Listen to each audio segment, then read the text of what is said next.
très très enrichissant sur un plan personnel d'aller chercher les gens dans ce milieu. C'est une aventure humaine qui est exceptionnelle. Donc j'ai encore la foi, j'y crois toujours.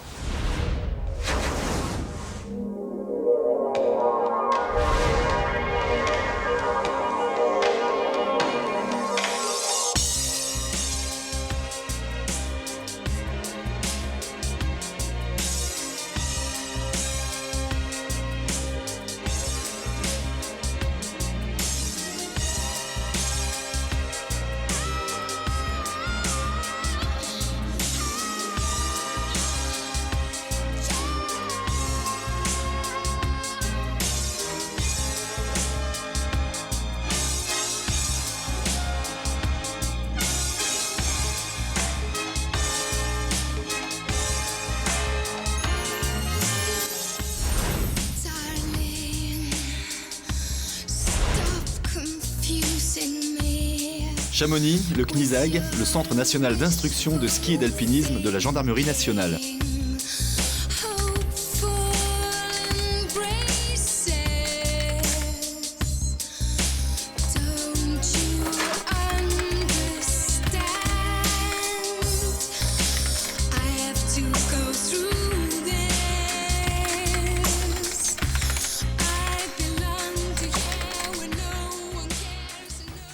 Des gendarmes viennent ici suivre un stage de spécialisation de secours en montagne. C'est leur dernière session de formation et les circonstances sont un peu particulières. L'un des stagiaires est mort en entraînement dans une avalanche quelques jours auparavant.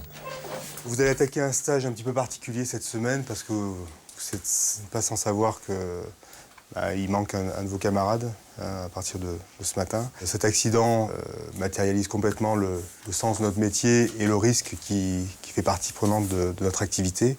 Alors évidemment, ça pourrait avoir des conséquences pour vous en matière de motivation, voire de vocation. C'est vrai que c'est pas évident de repartir quand on vit une circonstance comme celle-là. Vous vous doutez bien que c'est dans le cadre de l'entraînement, de la préparation, que tout se joue, quoi. Donc là, ici, vous êtes un groupe, il n'y a pas de distinguo particulier entre les unités, il n'y a pas de distinguo particulier entre les régions, entre les origines, les grades. On a 2 officiers présents. Vous êtes là pour apprendre le secours. Nous, on ne fera pas dans la différence. Le but, c'est de l'efficacité et c'est de la sécurité aussi.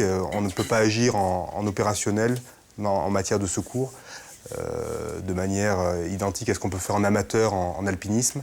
On va continuer pour redonner les fondamentaux, être bien béton dans l'approche, se poser les bonnes questions avant de s'engager et s'engager de la meilleure façon possible. S'il y en a qui ne se sentent pas, il vaut mieux le dire avant qu'après, parce que il y a notamment un cas particulier où vous allez être mis en situation en cascade, vous allez devoir la grimper d'abord. Peut-être certains ne sont pas forcément très à l'aise.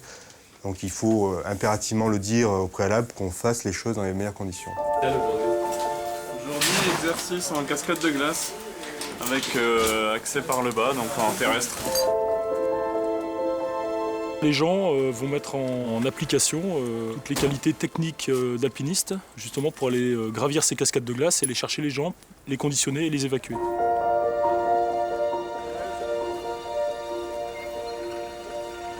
J'habitais là dans une vallée montagne avec une mère qui était passionnée de montagne. Puis après, c'est vrai qu'elle m'a un peu obligé à faire l'escalade. Ça m'a bien plu, j'ai continué. Puis à l'escalade, je suis venu à la montagne. Et de la montagne, je suis venu au PGHM. J'ai lu des ouvrages qui portaient sur le secours en montagne, donc les grands récits de secours en montagne. Avant de pratiquer cette montagne, c'est quelque chose qui me plaisait et qui m'a intéressé. Et quand j'ai fait mon service à Bourg-Saint-Maurice, juste à côté, il y a le PGHM de Bourg. Donc j'ai remarqué ça. Et puis cet échange, il y avait une relation humaine avec quelque chose de plus. Adolescent, j'étais persuadé d'une chose, c'est que je ne ferais jamais le même métier toute ma vie. Et puis que je voulais, à un niveau ou à un autre, apporter ma pierre à l'édifice, c'est-à-dire être utile à la société et puis à la collectivité en général. À ces 2 titres, la gendarmerie m'apporte tout ce que j'attendais, quoi. En plus, il y a des armes intermédiaires, donc ça nous permet de faire un relais. Il y a une terrasse où il y a le gars là qui est Ouais, avec la veste bleue. Ouais. On repère un peu le terrain. L'idée, là, en fait, c'est d'aller au plus vite à la victime et puis de la descendre et de la conditionner le plus rapidement possible. Chaque exercice les place dans les conditions réelles de secours.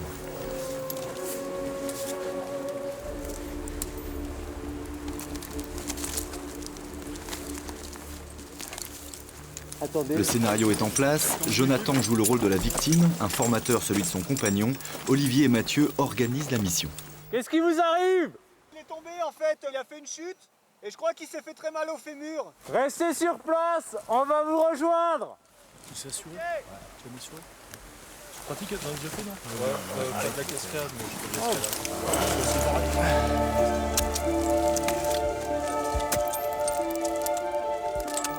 Ce métier requiert des aptitudes techniques et physiques très particulières. La résistance est quelque chose de primordial, quoi. Déjà, quand il faut accéder en terrestre, on a fait pratiquement 100 mètres de cascade, donc techniquement, il faut pouvoir le faire. Physiquement, il faut arriver encore frais pour pouvoir faire le bilan, conditionner la victime, la descendre.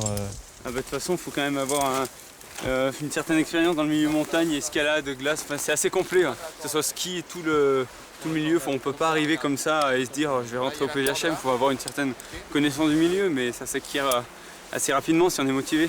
C'est plus en fait fatigant, pas physiquement, mais nerveusement pour restituer bien, rapidement, dans le temps de la manip et tout. En fait, ça c'est le plus pénible sur nous, quoi. Sur l'exercice, les dangers, c'est les mêmes qu'en réel, quoi. Je veux dire, on a le copain qui est au milieu de la cascade de glace, il faut aller chercher en faisant les bonnes manips de corde, on peut pas se permettre de faire une seule erreur du niveau sécurité.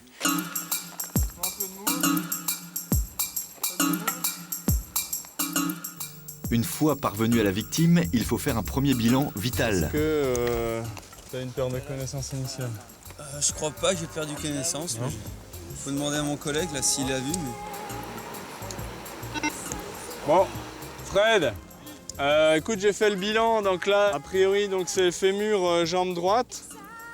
Et il y a une hémorragie extérieure. Bon, il n'a pas eu de perte de connaissance initiale et il n'a plus de sensibilité au niveau du pied.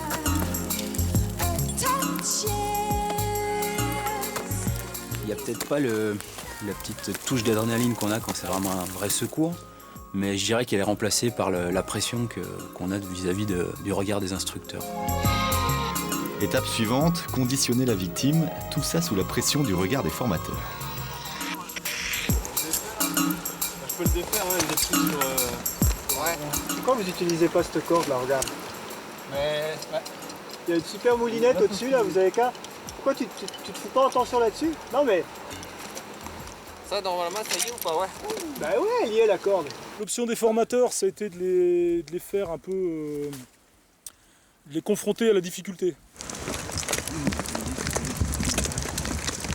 La victime avait un fémur cassé, ce qui peut arriver dans ce genre de terrain. Donc ils lui ont posé un KED. Le KED est un corset d'immobilisation. Mais ça ne suffit pas à transporter un blessé comme ça. Donc là, leur manip, elle est complètement ratée, quoi. Le KED, c'est très bien. On mobilise la victime et ensuite on la conditionne dans une perche. Une perche Peggy-Lem, c'est une sorte de brancard rigide qui permet de descendre la victime à plat et dans des conditions pas confortables, mais plus acceptables pour elle. Notre mission dans ce secours en montagne, c'est bien le secours à la victime. Donc là, leur manip, c'est zéro, donc ils vont recommencer. On va refaire partir le thème depuis la terrasse où on est. Donc on imagine que la personne a dévissé sur la terrasse, qu'elle s'est cassé un fémur, et on repart de là. Donc ça, c'est aussi l'intérêt de ce stage, c'est d'avoir quelque part droit à l'erreur. Ah bah oui, on est là pour ça de toute façon. Hein. Là, c'était plus une incompréhension qu'une erreur. On peut pas faire de stage parfait où toutes les manœuvres sont impeccables, nickel, et où il n'y a rien à redire. À la limite, on passerait à côté de l'objectif recherché, savoir se former et puis apprendre. Un deuxième split, regarde si c'est un tuton, faites quelque chose de propre quoi. Là vous allez mouliner la victime là-dessus là. Faut faire un... Bon, déjà le split c'est un vieux split donc mettez au moins quelque chose de correct quoi. Voilà, tu prends ton maillon et tu refais une biangulation avec le maillon et la corde violette. Et il recommence l'opération, la priorité c'est écouter et rassurer la victime. Pas forcément bien mis au bon endroit, donc tu remontes. Qu'est-ce qui vous est arrivé là? Là j'ai fait une chute là en tête, je suis tombé sur la jambe droite là, je peux plus la bouger là. Ouais, d'accord. Ça bougeait pas la tête. Ça vous fait mal là? Ah là j'ai une grosse Et à douleur. ce niveau? Ouais. C'est grave ou pas là? Non, il n'y a rien de... On va vous évacuer, il n'y a pas de problème. Ah, je peux me relever alors? Ah, tout de suite, on va vous conditionner, on va vous poser un collier cervical déjà. Ah, j'ai froid en plus. Vous mettre dans le KED, qui vous permettra d'être maintenu. Et ensuite, dans la perche. En fait, l'important pour la victime, c'est de la rassurer. C'est sûr que c'est un choc, l'accident. Ce qui est important pour elle, c'est de savoir ce qu'on est en train de lui faire, ce qu'elle va devenir, où est-ce qu'on va éventuellement l'évacuer et combien de temps ça va durer. Donc il faut un contact permanent et essayer de ne pas être alarmiste, surtout. Il est important de jouer le rôle de la victime parce qu'on arrive à sentir les sensations que les secouristes exécutent sur nous. Pour sentir ce qu'on fait à la victime lorsqu'on intervient sur elle. Attention pour lever. Lever. Et nous, on ressent ce que la victime après elle peut ressentir. Si on fait des mouvements trop brusques ou alors si on est vraiment bien, on se dit ben voilà, c'est ce qu'il faut reproduire dans la réalité. C'est la victime qui commande, c'est tout un tas de paramètres, de facteurs qui rentrent en jeu, qui vont faire qu'on ne parle pas de timing, quoi. Vous voyez, c'est sûr, on va essayer d'aller au plus vite, mais il faut penser au confort, il faut penser à la sécurité, il y a plein de choses qui rentrent en compte. C'est bon. C'est bon, Mathieu? Eh ben allez, si c'est bon pour toi, Olivier, on lance. Jonathan connaît bien le rôle de la victime puisqu'il a été lui-même secouru avant d'être gendarme.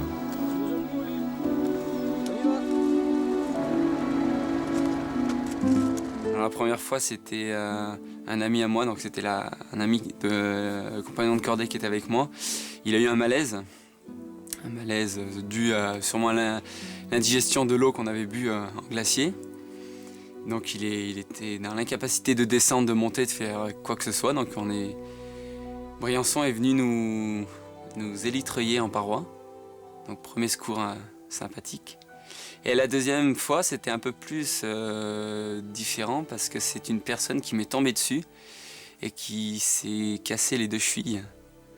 Donc là, c'était un peu moins drôle parce que la personne avait vraiment mal et donc on a dû redescendre avec elle.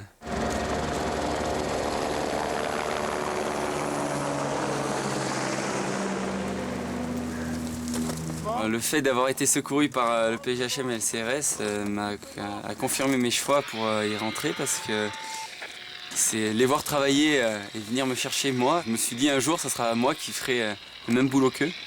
C'est ça qui me plaisait. Que ce soit dans le travail ou bien en repos, on est des passionnés, quoi. On peut pas faire le distinguo entre les deux. On n'arrête pas, quoi. Plus on sort en montagne et plus on est à l'aise dans nos secours, quoi. S'il faut aller chercher quelqu'un en glace, si les mecs sortent pas en glace, ils peuvent pas les chercher, ils vont pas être à l'aise pour aller en glace. Là, nous, déjà, on se fait plaisir parce que c'est notre passion. Et en plus, on s'en rend compte que dans le métier, on est beaucoup plus efficace. Et à partir du moment où on fait un peu de glace, on fait un peu de rocher, on fait un peu de... Et puis de la montagne, quoi. Bidouiller en montagne, des choses qui sont pas aseptisées, bah, c'est là qu'on va apprendre le boulot, de toute manière. Si on y allait la veille, en repos, et le lendemain, il y a un secours qui pète dedans, quoi. Eh ben, on est 2 fois plus serein, parce qu'on y était la veille, on connaît les conditions. Ouais, on sait où sont les relais, on sait où sont les relais. Les retraites possibles et tout ça. Une passion qui ne laisse pas beaucoup de temps. On a peine eu le temps de se doucher, là, puis on est en cours à nouveau pour voir le plan d'intervention et de déclenchement des avalanches. Lorsqu'on va en hors-piste, on y va à ses risques et périls. Tout comme dans le domaine de la montagne. En fait, on n'a pas trop le temps de voir les journées passer, et puis c'est vrai qu'on est toujours dans l'action, on est dans le mouvement, c'est aussi ce qui nous intéresse, quoi. C'est aussi ce qu'on recherche en venant en spécialité, hein, c'est évident. La constante, c'est que les gens, pour faire ce métier, ils sont ultra motivés, c'est sûr, parce que quand ils arrivent à ce stage secours, ils ont déjà passé beaucoup d'épreuves pour en arriver là. Ça s'est pas fait tout seul.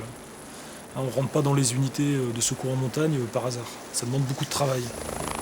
Les exercices s'enchaînent et malgré l'expérience, la peur est toujours présente. À force de voir des situations, à force de sortir en montagne, à force de côtoyer des exercices ou des voies de plus en plus dures, on apprend à prendre sur soi, on apprend à maîtriser ce stress, on apprend à le rendre utile. C'est un long cheminement, c'est quelque chose qui est pas acquis d'avance.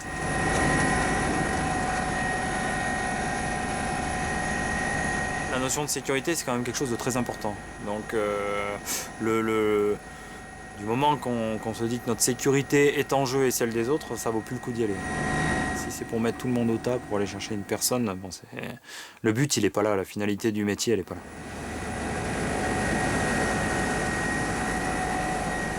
La peur, elle nous rappelle un peu ce qu'on peut endurer, donc heureusement qu'elle est là. On va dire qu'elle est là, on arrive à force à la doser avec l'expérience, mais elle est là, elle est encore là. Celui qui n'a pas peur, c'est celui qui est inconscient. Celui qui n'a pas peur, c'est qu'il va prendre trop de risques. Et vu qu'on travaille jamais seul, ça fait des risques pour soi et pour les autres.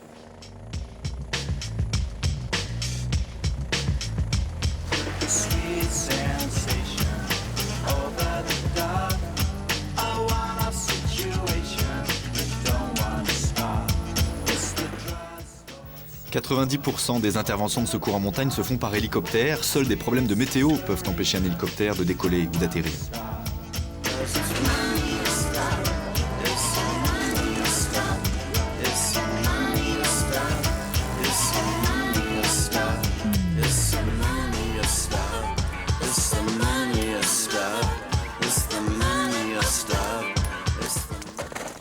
Nous sommes à 2000 mètres. La cascade est longue de 200 mètres. Cette fois, c'est Jonathan qui descend chercher la victime.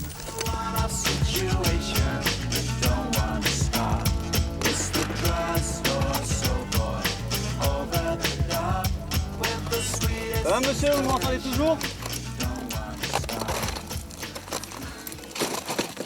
La pression, elle existe et il faut qu'elle existe parce que bon, qu'on est pendu dans des cascades de glace avec du vide, avec même si ce sont des fausses victimes, etc. Il y a quand même une notion de sécurité qu'il faut garder à l'esprit. Hein. Le moindre faux pas, ça peut être vite catastrophique, voire fatal. Là, pour l'instant, je l'ai vaché, je l'ai vaché à moi. Ouais.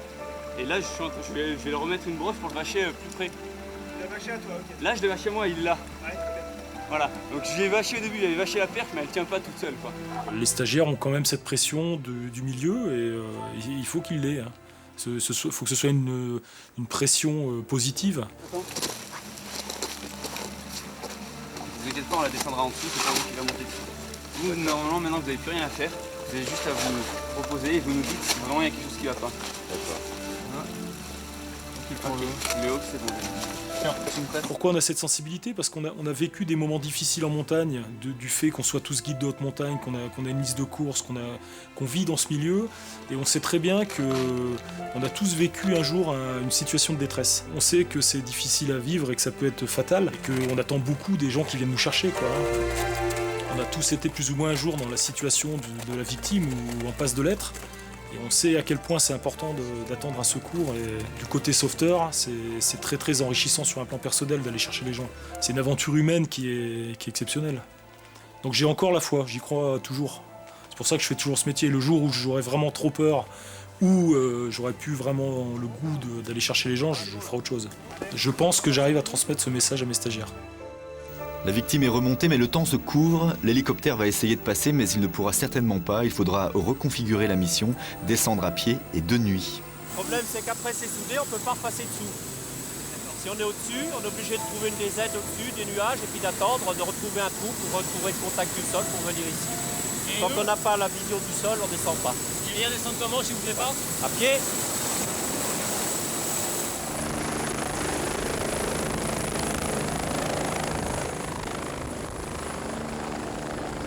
Il faut que la famille suive derrière, qu'ils comprennent aussi les contraintes de notre métier, qu'on puisse avoir la liberté de passer une nuit en montagne 3-4 fois dans la semaine, des fois, suivant les conditions, suivant le rythme d'entraînement qu'on s'impose. On rentre des fois tard le soir sans forcément prévenir, il peut nous arriver un pépin. Bloquer un rappel dans une descente, terminer à la frontale sans pouvoir joindre la famille, donc des fois nos femmes s'inquiètent. C'est vrai que c'est un stress supplémentaire, mais on essaie de les rassurer, de leur expliquer que c'est notre passion, que c'est les contraintes, et elles arrivent à le comprendre assez bien. J'ai la chance de faire un métier en plus où je travaille en montagne, où je vis ma passion, donc ça c'est un privilège énorme. C'est une chance énorme de pouvoir faire un métier passion, on va dire. Bon, je raconte pas tout à la maison non plus. Finalement, l'hélicoptère a réussi à passer. 90% maintenant des secours sont faits avec l'hélicoptère. Et à partir de là, effectivement, c'est très important que les stagiaires connaissent la machine, ses défauts et ses qualités. Débriefing de l'opération. Globalement, sur l'opération, il y a un point qui était très positif, c'est que vous êtes au niveau des liaisons radio, ça a bien fonctionné. Tu as souvent demandé des informations et tu les as eues en retour. Tu as toujours eu le souci de son état, de l'évolution de son état. Dans la mise en place, ça a été relativement rapide, c'était bien. Attention, lorsque vous posez les amarrages, il faut que ce soit réellement en béton. Alors pensez bien aussi à fixer toutes vos cordes, que ce soit la porteuse ou la contre. On met en place le système de freinage, le treuil, et l'extrémité de la corde, vous la refixez systématiquement on fait un nœud, fixer l'extrémité. Mais il faut à chaque fois redemander est-ce qu'il n'y a personne sur la corde, est-ce que je peux décrocher la corde, sinon, et pas seulement s'assurer qu'elle est un petit peu molle et en conclure qu'il n'y a personne dessus, quoi. C'est pas une conclusion suffisante, quoi. Pensez à l'aspect judiciaire du secours, hein. Pensez à me poser des questions. Est-ce que je suis guide et si je ne le suis pas, si c'est un client, vous ne réagirez pas forcément de la même manière. Si je suis guide, vous saurez peut-être que le relais que j'ai fait, il est bon, que vous allez peut-être pouvoir vous servir de moi, de mes compétences, de vous aider à assurer ou quelque chose comme ça. D'accord ? Fin de l'exercice, on reconditionne tout le matériel, comme il faut, le treuil, tout ça, vous revérifiez tout. Vous mettez tout en ordre pour demain. Merci beaucoup Patrick. À plus. Salut Daniel. Bonne soirée à vous. Et puis, travaillez bien pour demain. Salut. Le lendemain, ils enchaînent sur l'exercice avalanche et ils ont tous en tête leurs collègues décédés la semaine précédente dans une coulée. DZ des caravanes. Donc les 3 secouristes avec le chien, on est sur les lieux. Donc il y a 2 coulées bien distinctes. On lance la recherche du chien, la recherche Arva, mais il nous faut du monde assez rapidement en réserve. Aucun témoin sur place, ils ne connaissent donc pas le nombre des victimes ensevelies. Oh oui, ça c'est beau.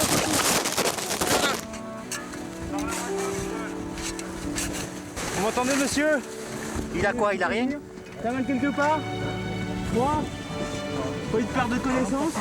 Chef d'opération, affirmatif, je continue à protéger. Victime indemne. Vous étiez combien sur place? On est 4. Vous êtes 4? D'accord. Ouais, tu veux que je le dise? Donc pour tous les stagiaires CNISAG, en arrivant sur la zone, vous éteignez les arvas. Plusieurs méthodes de recherche, le chien, mais aussi le sondage minutieux de la zone. Sondez.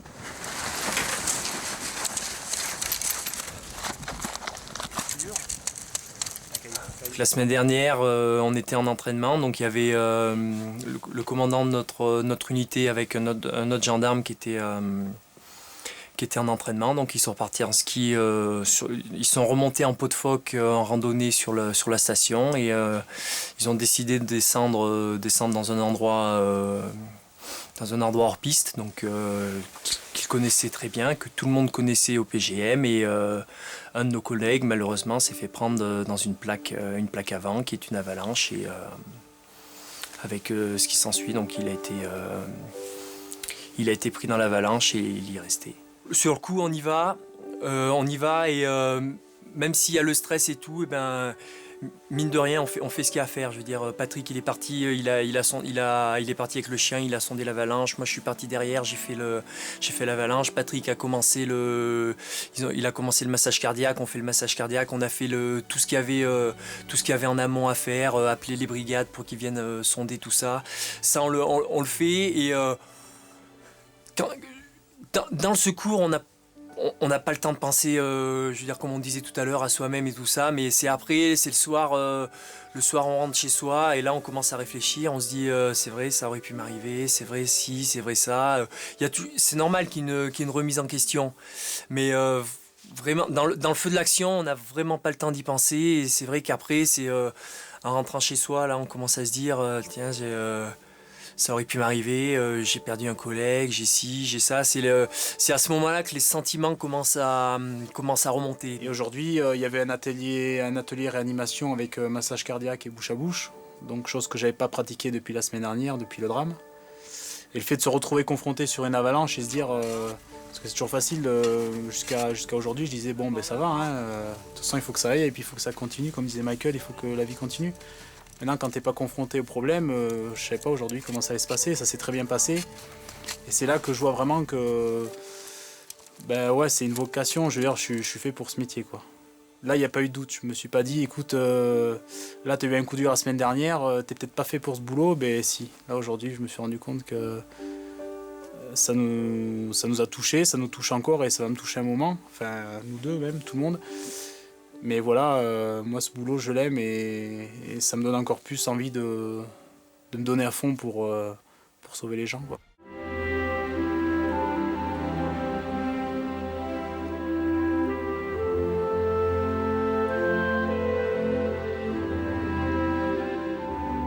À Briançon, dans les Hautes-Alpes, Jonathan, Olivier et Mathieu ont repris leur poste dans leur PGHM. Un mois après le stage, ils sont encore marqués par l'accident.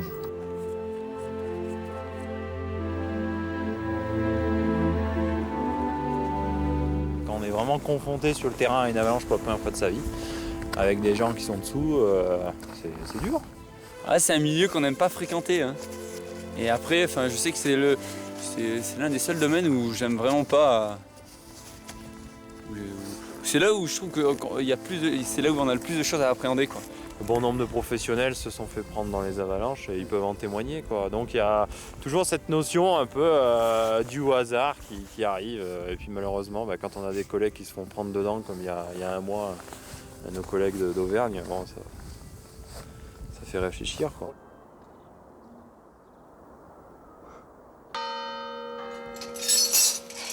Une alerte vient tout juste de leur parvenir, un accident grave. Et oui, un accident en cascade de glace. Et pas beaucoup de précision, mais a priori sur l'état d'une victime, blessée très très gravement. En 2 minutes, ils sont prêts à intervenir.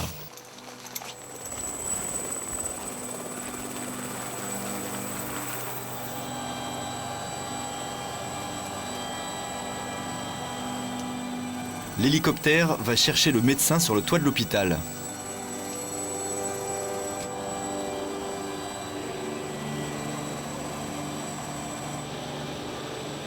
Donc là, on se rend sur les lieux et en même temps, il y a l'équipe de permanence à la DZ qui part. L'adrénaline, en fait, le stress, c'est pas d'avoir un peu tous les éléments en main, l'état de la victime, le lieu précis. Voilà, c'est ces éléments qui nous manquent, qui font un peu le stress, mais non, sinon ça va. Elle est là, tu sais, à la grande gorge chez la grande, que tu vois à droite, là, tu vois. Il t'a dit au pied de la cascade qui était. Au pied.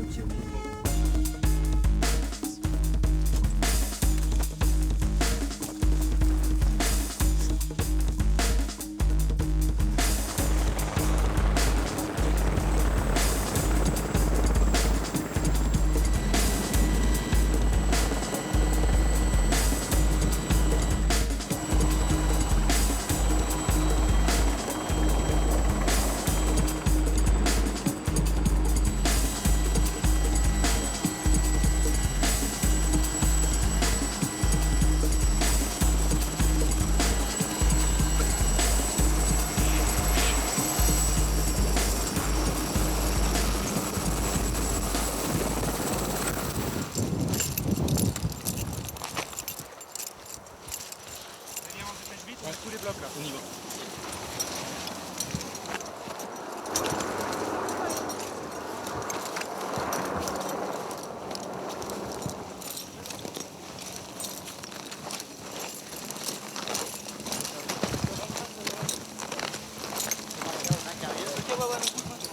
L'accident s'est produit 10 minutes plus tôt. Une colonne de glace s'est décrochée en emportant avec elle une jeune femme grecque. Ses compagnons de cordée ont donné l'alerte. Ils sont à côté d'elle.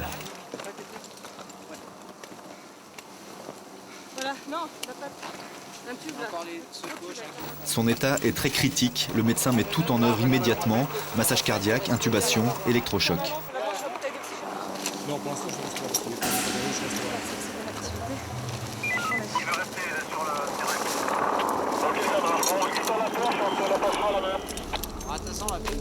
Souffle, Olive, j'espère que vous voulez, on ferme.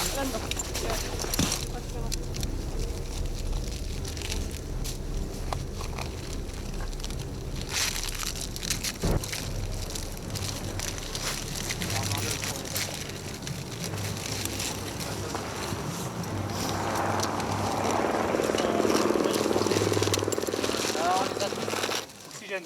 Oxygène là. T'as une vanne ou pas? Côté 3 fois déjà.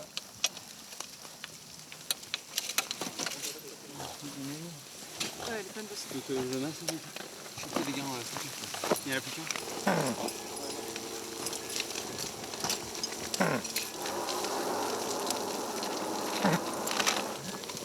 Bon, l'image de caravane.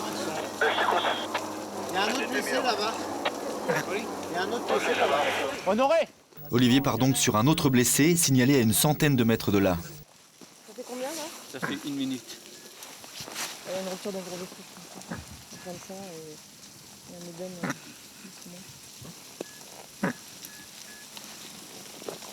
confortablement ici là. Ouais, ça va. T'as mal à l'épaule? T'es tombé ou pas en fait, tu sens ton pied? Ouais. Tu arrives tout seul là-bas? Reste bien au chaud, c'est pas... Affirmatif. On va juste soulever la jambe tranquillement. Derrière, et nous on met la tête. C'est bon là. C'est bon? Allez, 1, 2 et 3. En fait, il y a eu une grosse stalactite qui a été suspendue en haut de la paroi, qui s'est décrochée et qui s'est complètement disloquée sur une vire en portant un peu de neige. Et donc une avalanche de neige et de glaçons, de gros blocs de glaçons nous ont emportés. Moi j'étais pris dans le flot et puis j'ai été blagoulé dans les gros blocs. Et donc c'est pour ça que je suis mâché de partout.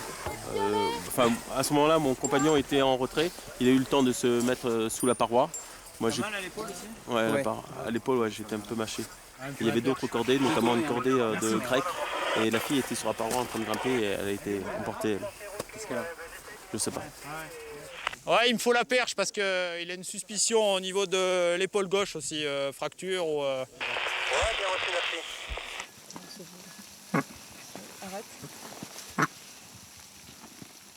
Masse.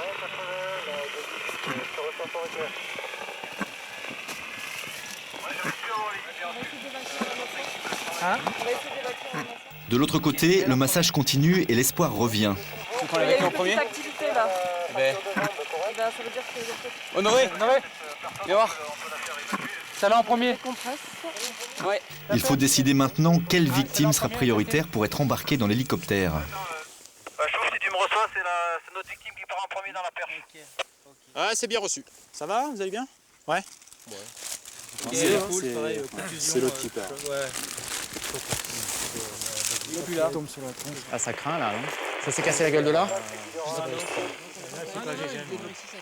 Ça va? Ouais. C'est pas trop fort.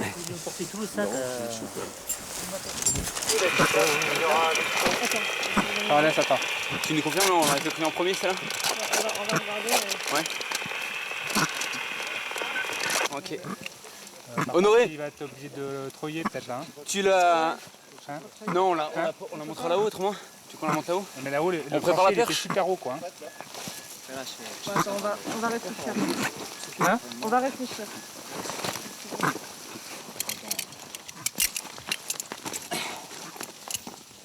Adrénaline. Already. Already. Bon, l'image, écoute. Ouais, alors dis-moi tout, comment on va faire? Pour l'instant, on attend un petit peu parce qu'à nouveau, notre première victime, a priori, donc on me dit dans 10 minutes. Attends, je confirme, parce que là, il y a des reprises d'activité sur la première victime, donc je sais pas si... Les retours, il y en a des activités sur la première victime. On attend.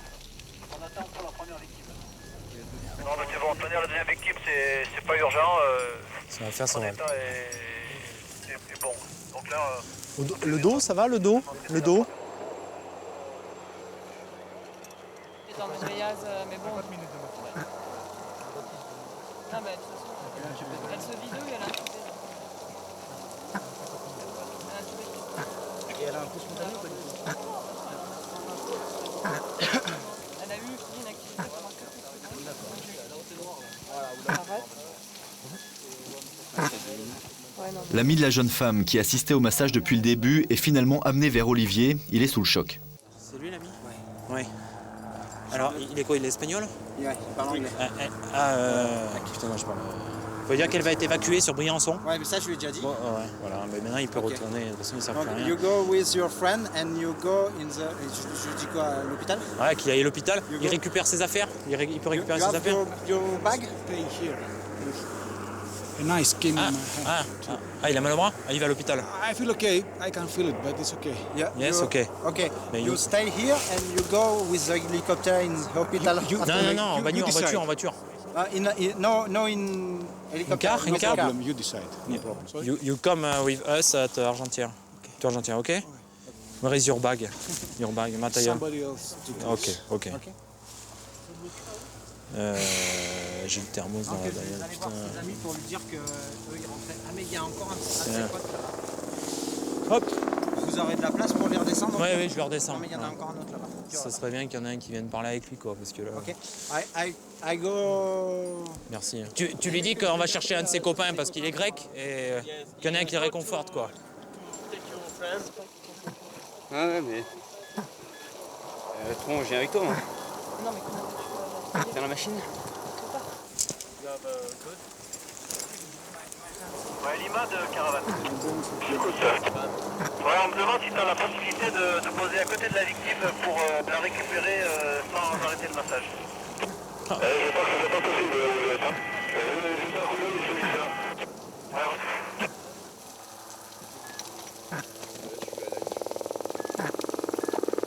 Tu vas transporter sur la matrice, on arrête. Si elle n'a pas d'activité, elle n'a pas d'activité. Non, on n'a pas encore 5 minutes et après on arrête là. Bravo Lima de Caravane. Allez, je t'écoute.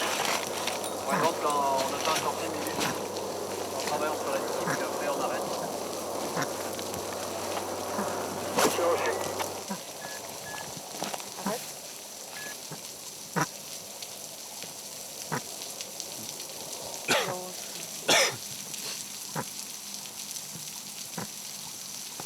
On va arrêter là. Arrête, il arrête. Après 30 minutes de massage, c'est terminé. La jeune femme est déclarée morte. Olivier baisse le son pour épargner la deuxième victime. On va te conditionner à la perche, parce que pour la première victime, Delta, Charlie Delta. Ok. On va te foutre dans la perche et puis... Quand on te laisse là, on t'évacue. Hein? Voilà. Ça va? Oui, et toi? Ouais. Après le coup, j'ai regardé s'il n'y avait pas d'autres victimes, j'ai vu la fille, ça m'a marqué. Après, bon, j'ai essayé d'évacuer et à un moment, bon, j'ai eu un petit moment de flottement, ouais, où t'es moins bien, et puis après, on essaie quand même de penser à la vie, quoi. Suspicion fracture, La jambe, et en l'épaule. fait il a un traumatisme à l'épaule droite. C'est lui que l'hélicoptère emportera finalement en premier.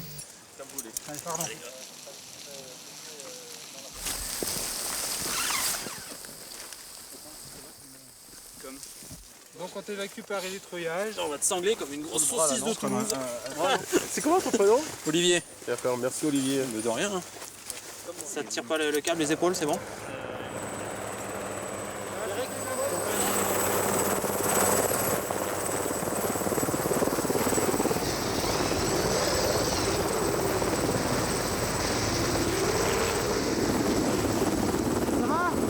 ils sont foncés la gueule.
La mort, on n'y est jamais préparé, hein, que ce soit Pierre-Paul Jacques, même dans notre métier. Hein. On le sait qu'on va être confronté à ce genre de choses, mais c'est pas évident, quoi. Hein. C'est mon premier mort, c'est bon. Enfin, comment dire, non, je peux pas exprimer ce que je ressens, je vois pas trop ce que je ressens pour l'instant.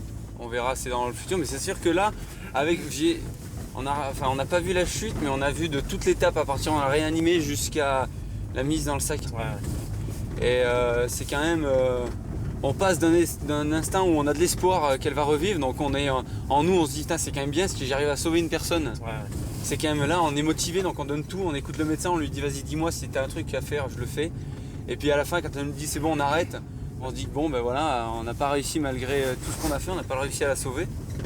Et c'est là que c'est un peu dommage, c'est vrai qu'on n'est pas déçus, mais parce que bon, de toute façon on a fait ce qu'on a pu. Hein. C'est vrai qu'on a toujours cette petite lueur d'espoir de la faire revivre. Bah, c'est une journée... Comme les autres, oui, mais... Comme les autres, oui, mais bon, avec son lot d'imprévus, quoi.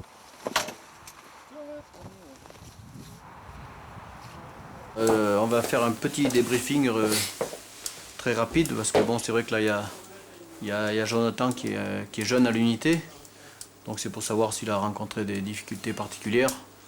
Bon, je pense pas sur le plan technique, mais après sur le plan moral. Tout de suite quand on arrive, qu'on voit cette grosse masse de glace, bon, qu'on voit tout de suite, on connaît tout de suite les causes de l'accident.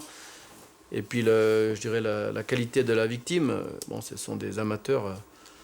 Oui, ils étaient débutants, donc là on se dit, bon ben oui, là la montagne n'a pas pardonné, mais bon, c'est de leur faute un peu. Il y a une imprudence, donc c'est, pour moi j'arrive à dire, c'est bon, ben il y a une imprudence, elle est décédée, oui, mais il y a eu une imprudence.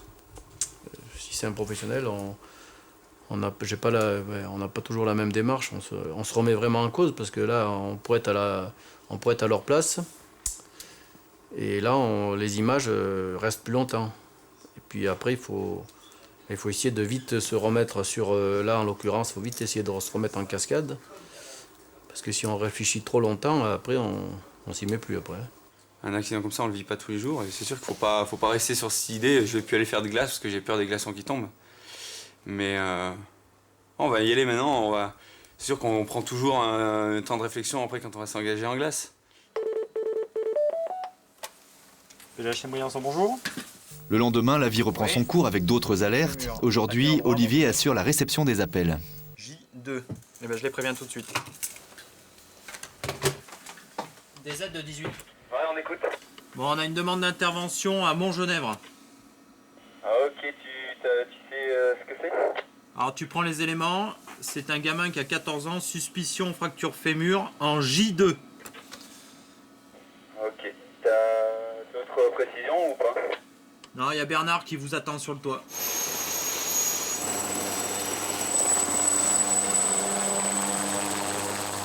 C'est ce qu'on recherche, donc de passer de cet état où on fait rien, on patiente, on est bien au chaud dans le canapé, et puis 10 minutes après on est posé dans le froid, au milieu de la neige avec quelqu'un qui est blessé. C'est ça le piment du métier, et c'est ce qu'on recherche tous. Hein. À chaque fois qu'il y a quelque chose, qu'on est ici, il faut qu'il se passe quelque chose, et quand il se passe quelque chose, on est content de partir. Malgré ce qu'on peut trouver quand on va arriver, ou quelle que soit la situation qu'on va rencontrer, on est tous heureux de monter dans la machine ou de marcher pour le bien de quelqu'un d'autre. Il est tombé pas mal de neige donc au-dessus tout ce qui est goulotte, donc il faut faire gaffe aux avalanches. Leur travail, c'est aussi de répondre aux particuliers qui se renseignent sur l'état de la montagne. Voilà. Ben, je vous en prie. Au revoir. Ça arrive très souvent avec les gens nous téléphonent, comme ils savent qu'on a une activité quotidienne, qu'on a un rapport avec les guides. Et ça évite pas mal d'interventions parce qu'on déconseille souvent les gens sur certaines courses en montagne qui sont pas dans de bonnes conditions. Donc, ouais. Rien de particulier. Ouais, bon, ok. Sorti de l'hôpital, le blessé de la veille est venu voir Olivier. Je vois appui là, quand elle est allée. Un petit thé, un petit café. Et vous passez pour quoi alors? Vous passez pour lui donner des nouvelles, parce que la problématique qu'ils peuvent rencontrer bien souvent, c'est que si les gens vont bien, ils rentrent chez eux et puis basta, terminé. Donc c'est pour dire merci, pour lui dire que je vais bien, parce que c'est aussi, ça leur fait plaisir aussi d'apporter quelque chose en plus et puis de savoir comment on va, quoi. Parce que bien souvent ils vont rapatrier des gens et puis ils ont pas plus d'informations que ça. Donc c'est sympa aussi de savoir donner du répondant, quoi. Il est venu de son plein gré, c'est bien. Hein. Ah, puis je suis content qu'il n'y ait rien. Voilà, c'est surtout ça. Bon, par contre, j'ai appris pour ma collègue d'infortune qui a eu beaucoup moins de chance que moi, quoi. Ça, psychologiquement, c'est un peu dur à subir, quoi. Parce que bon, tu dis que tu étais dans le même truc et puis que... Intervention assez courante aussi, la recherche de personnes disparues en montagne. Ici, la police fait appel aux gendarmes. On part une recherche de personnes qui a disparu depuis 2 jours, je crois. C'est 2 jours. Voilà, et donc on va faire un survol en hélico des zones ciblées.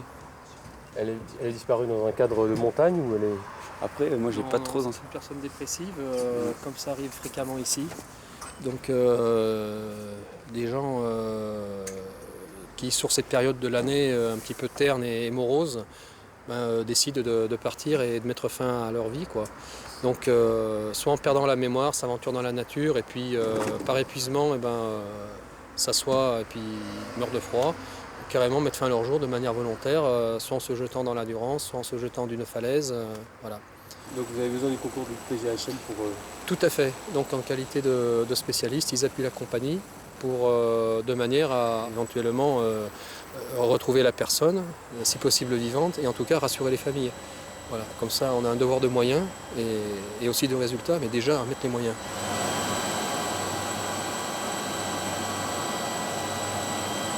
Cette personne ne sera retrouvée que 15 jours plus tard, décédée. Des aides pour 18 ? Oh, t'écoutes? Ouais, c'est pour une demande de secours sur la Grave. Les mécanos et pilotes sont encore avec vous? Ouais, fermez le stick, je vais aller les voir. Donc c'est pour une personne, une dame de 40 ans qui se plaint d'un mal au genou. Alerte donnée par le patrouilleur. Et donc elle se trouve en D9, Delta 9.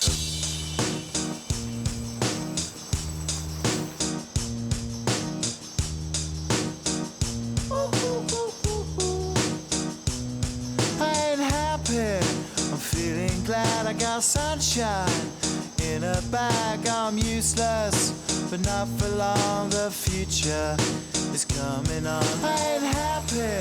I'm feeling glad I got sunshine in a bag.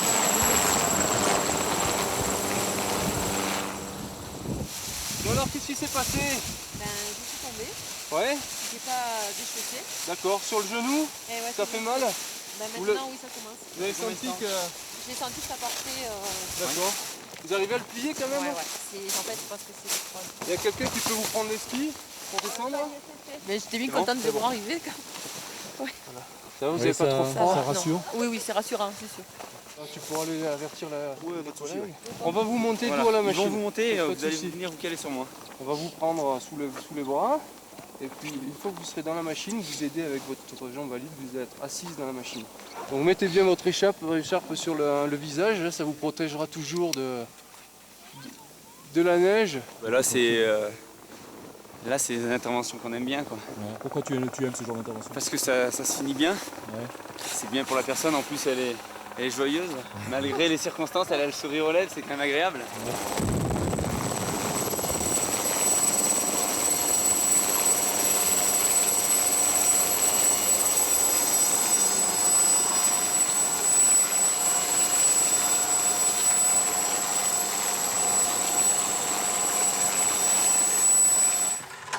Dernier jour de la semaine, une alerte pour un accident dans la même cascade de glace que la dernière fois.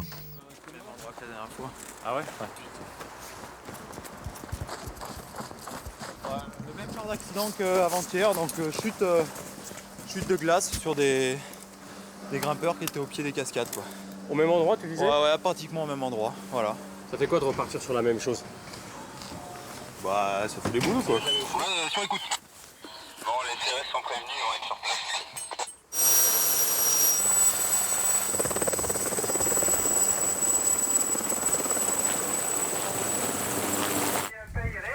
Tu lui demandes ce que les dispositions soient prises pour la fermeture du site. Hein. Je veux que ce soit fait dans la matinée. Ah bah je l'appelle de suite. Vous voulez appeler le sous-préfet? Je vais appeler l'officier de permanence là. Ouais, tiens. Mais on a un peu plus d'éléments, non? Apparemment là les CRS nous ont rappelé donc dès qu'ils étaient sur place, il y avait un médecin qui était dessus, la personne donc ils l'ont déclaré décédée. Et avant que notre équipe arrive, ils l'ont déjà déclaré décédé. Oui, Gérard. Bravo Lima de Caravane. Oui, c'est PHM de Briançon là. Je t'appelle pour te dire... Ouais, c'est bon.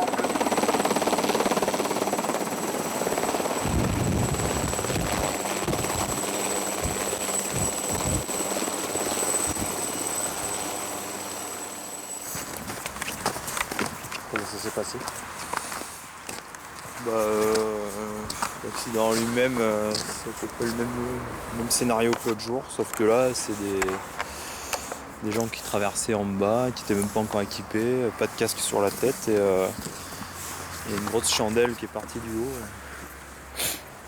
Et donc ça les a ça les a soufflés quoi. Ouais. Les blessés? Un mort, décédé quoi. Ça fait quoi de voir 2 fois la même chose?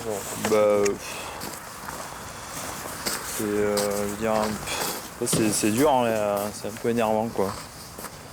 C'est vraiment du gâchis là. Qu'est-ce qui t'énerve?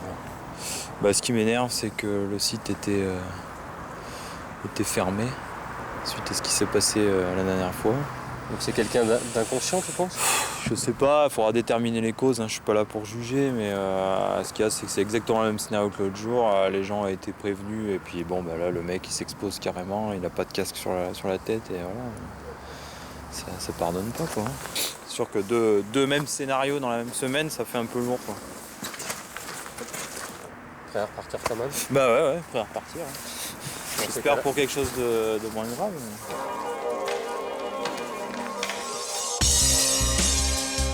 Olivier, Jonathan, Mathieu et tous les gendarmes de Chamonix et de Briançon ont souhaité dédier ce film à Manu, leur collègue du PGM de Murat.